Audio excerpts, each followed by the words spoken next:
Selanjutnya adalah proaktif. Jangan reaktif. Apa bedanya reaktif sama proaktif?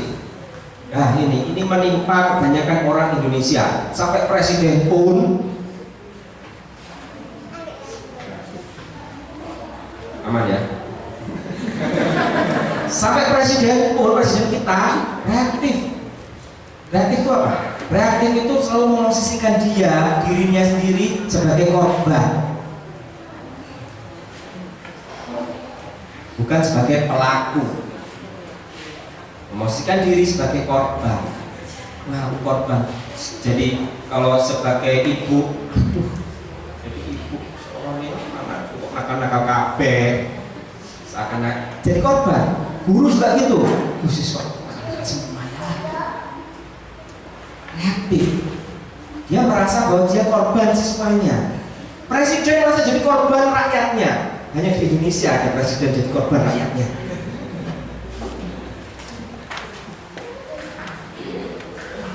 Direkam, saya rekam sendiri kok. Hanya di Indonesia ada presiden yang merasa jadi korban rakyatnya. Jadilah proaktif. Jadilah proaktif. Kita sendiri yang menentukan hidup kita. Kita sendiri yang menentukan kebahagiaan kita. Kita sendiri yang menentukan kesuksesan kita, bukan orang lain. Suami, istri itu juga bisa membuat bapak ibu menderita kalau bapak ibu nggak mengizinkan. Siswa-siswa tidak bisa membuli bapak ibu kalau bapak ibu tidak mengizinkan. Dan hanya dengan cara bapak ibu jadi proaktif, bapak ibu bisa mendidik anak dan siswa menjadi proaktif. Selama ini bapak ibu guru di sini punya Facebook? Harus punya ya, makanya biar bisa kontrol siswanya. Siswanya di-add semua. Tolong di-add ibu bisa kontrol. Atau malah jangan di-add Facebooknya ibu, soalnya isinya adalah curhatan bahasanya. Jadi walaupun bapak ibu guru, bahasanya nggak kalah sama anak-anak lain. Pagi isinya pusing.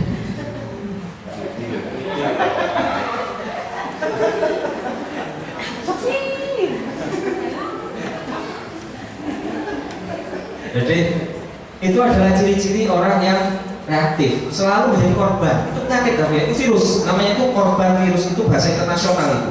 Victim virus, virus menjadi korban. Virus mental.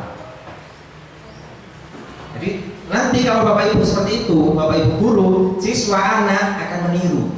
Dia kalau nggak lulus, aku nggak lulus gara-gara sekolah, aku nggak lulus gara-gara orang tua, aku nggak lulus gara-gara teman. Padahal yang membuat dia lulus enggak adalah dirinya sendiri. Jadilah, milikilah mental proaktif. Kita yang mengendalikan diri kita sendiri dengan izin Allah, dengan kuasa Tuhan. Kita yang mengendalikan diri kita sendiri, bukan orang lain. Orang lain nggak bisa membuat saya sedih kalau saya nggak mengizinkan. Jadi suami bapak, suami ibu seperti apapun, ibu akan bahagia karena ibu yang memutuskan. Istri bapak-bapak sebawel apapun, bapak akan bahagia karena bapak yang mengizinkan, bapak yang bisa mengendalikan diri. Anak siswa senakal apapun, bapak ibu tetap bahagia karena kebahagiaan bapak ibu sendiri yang menentukan. Pak, berarti saya nggak boleh marah Pak, saya nggak boleh susah, saya nggak marah, tapi kendalikan. Nanti ada di berikutnya ya, nanti tentang bagaimana keterampilan komunikasi, bagaimana mengendalikan kemarahan dan kata-kata. Sampai di sini ada yang nggak setuju atau tanya? Gak ada yang nanya? Masya Allah. Nanti bapak ibu di sini juga korbannya dulu sering disalahkan orangnya.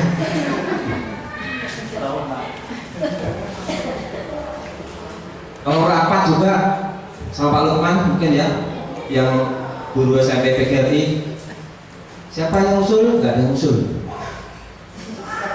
Karena takut ditunjuk jadi pelaksana.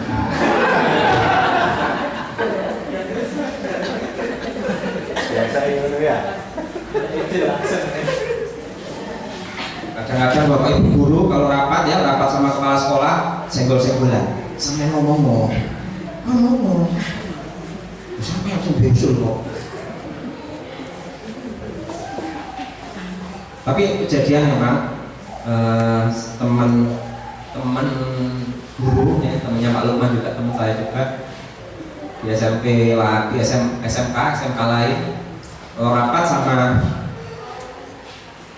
kepala sekolah, kalau usul atau ngeritik itu langsung di lantai, masih kelasnya dikurangi. Nah, bayangkan kalau sekolah kepala sekolahnya kayak gitu, bisa nggak mereka menghasilkan siswa yang berkarakter? Nggak mungkin.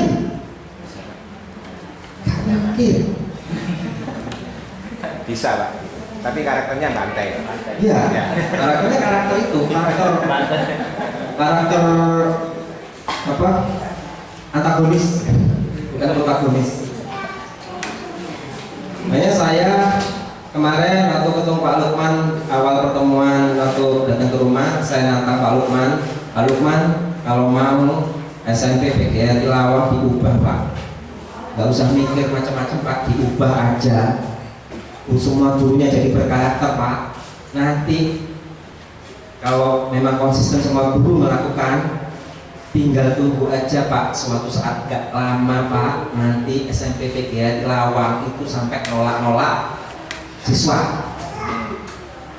Dan itu sudah kejadian soalnya guys, sekolah-sekolah lain. Begitu diubah, maka tapi sistemnya juga jangan sistem kalau nerima siswa itu jangan dites, tapi disi-disian aja, jangan dites. Sekolah yang tes siswanya itu nggak ada tantangannya, soalnya yang masuk itu sudah pinter. Mendidik anak pinter itu nggak ada tantangannya, nggak usah sekolah di tempat kita juga sudah pinter mereka. Justru tantangannya adalah semua orang dengan kemampuan seperti apapun, semua anak masuk ke sekolah kita lulus menjadi siswa yang berkarakter. Gak harus pintar, berkarakter dan berjasa, bermanfaat bagi masyarakat.